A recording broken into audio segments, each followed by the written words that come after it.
नमस्कार दोस्तों। आज की कहानी का शीर्षक है साहूकार की बेटी ने गरीब लड़की के साथ क्या किया। एक गांव में एक साहूकार अपने परिवार के साथ रहता था। परिवार में उसकी पत्नी, एक बेटी और एक बेटा था। शानदार बंगला, नौकर चाकर, गाड़ियां और सब शानो शौकत का सामान था उनके पास। गरीब लोगों को बहुत ज़्यादा सूद यानी ब्याज पर कर्जा देना उसका धंधा था। अक्सर लोग तंगी के दिनों में या किसी त्योहार या ब्याह शादी के मौके पर उस साहूकार से कर्जा ले लेते थे। जब फसल अच्छी होती थोड़ा थोड़ा करके उतारने लगते, लेकिन जिस वर्ष सूखा पड़ता तो कर्ज तो छोड़ो, गांव वाले सूद तक नहीं दे पाते थे। इसी का फायदा उठा वो साहूकार उनकी जमीनों पर कब्जा कर लेता। कब्जा करके उन्हें बेच देता और खूब पैसे कमाता। इस धंधे में उसका बेटा भी उसकी मदद करता। दोनों बाप बेटे हर समय किसी न किसी गरीब की जमीन हड़पने की योजना ही बनाते रहते। एक दिन शहर से एक व्यापारी आया और साहूकार से गांव में आकर जमीन खरीदने के लिए कहा। गांव में जमीन खरीदने की इच्छा भी बताई उसने। साहूकार की खुशी का ठिकाना ना रहा। घर बैठे बिठाए जमीन का ग्राहक मिल गया। साहूकार ने उस व्यापारी को बहुत सी जमीन दिखाई जो उसने कर्जे के बदले गांव वालों से हथिया ली थी। लेकिन उस व्यापारी को कोई भी जमीन पसंद न आई।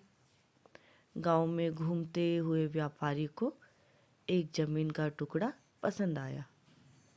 उसने साहूकार से उस जमीन के बारे में पूछा तो साहूकार सोच में डूब गया। असल में वह जमीन तो एक बिन माँ बाप की लड़की की थी जो वहां पर रहती थी। उस लड़की के माँ बाप ने साहूकार से 20,000 रुपये कर्जा लिया था, मगर उसे चुकाने से पहले ही उनकी मृत्यु हो गई। बेसहारा लड़की की हालत देख गांव की पंचायत ने साहूकार से उस जमीन पर कब्जा न करने को कहा।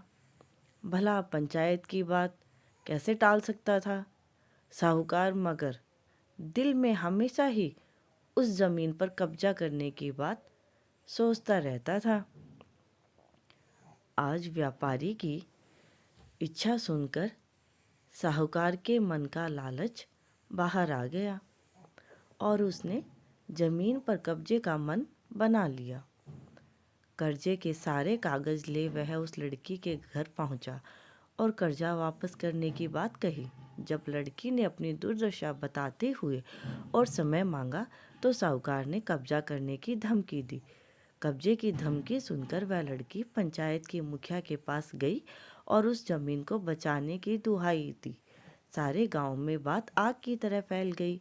साहूकार उस बेसहारा लड़की की जमीन पर कब्जा करने वाला है। यह बात उड़ते उड़ते साहूकार की बेटी के कान में पड़ी। अपने पिता के लालच की बात सुन उसके मन में बहुत दुख हुआ। उसने अपने पिता से इस बारे में बात करने की कोशिश की, लेकिन साहूकार को सिर्फ बहुत बड़ा मुनाफा ही दिख रहा था। उस बेसहारा लड़की की दुर्दशा या अपनी बेटी के निवेदन का कोई असर न हुआ और उसने उस जमीन पर कब्जे का ऐलान कर दिया। साहूकार की बेटी ने भी जिद पकड़ ली कि उस लड़की के जमीन पर कब्जा न होने देगी। पर अपनी एक न चली देख उसके दिमाग में एक योजना सूझी। अगले दिन सुबह सुबह वह बेसहारा लड़की और उसके साथ 2 लोग साहूकार के घर पहुंचे और कर्ज की 5,000 की किस्त दे दी। साथ में यह भी कहा कि 3-4 महीने में कर्ज के बाकी रुपए भी उन्हें मिल जाएंगे। रुपए देने के बाद रसीद ले सब चले गए।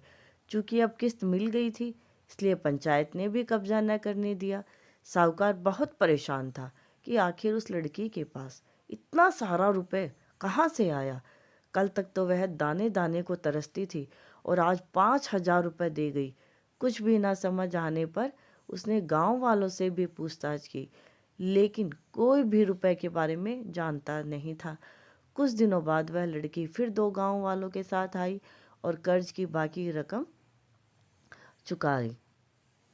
यह देखकर साहूकार परेशान हो रहा था कि आखिर इस लड़की के पास इतना धन आया कहाँ से। इस तरह कुछ दिन और बीत गए। एक दिन साहूकार को खबर मिली कि उस बेसहारा लड़की ने अपनी जमीन बेच दी है। कुछ करता तो सकता नहीं था, लेकिन उत्साहपूर्वक जाकर देखा तो चौंक गया। जमीन पर एक बोर्ड लगा था। उस बोर्ड पर जमीन के मालिक का नाम देख साहूकार की मानो सांसें रुक गई हों।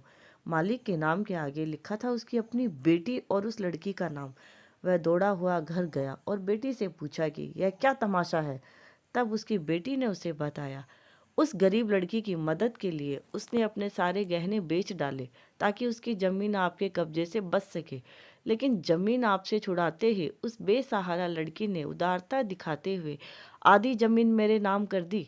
बेटी ने उससे समझाया, आप तो उस लड़की का आखिरी सहारा भी छीन रहे थे, मगर उस लड़की का बड़प्पन तो देखो। उसने जमीन छुड़ाते ही मेरे गहनों के बदले अपनी आधी जमीन मुझे दे दी। यह सब सुनकर साहूकार को शर्मिंदगी महसूस हुई और उसने भविष्य में कभी भी किसी की जमीन न हड़पने का वचन दिया। यह कहानी आपको अगर अच्छी लगी है तो प्लीज़ लाइक करें, शेयर करें एंड सब्सक्राइब करें। धन्यवाद यह कहानी सुनने के लिए।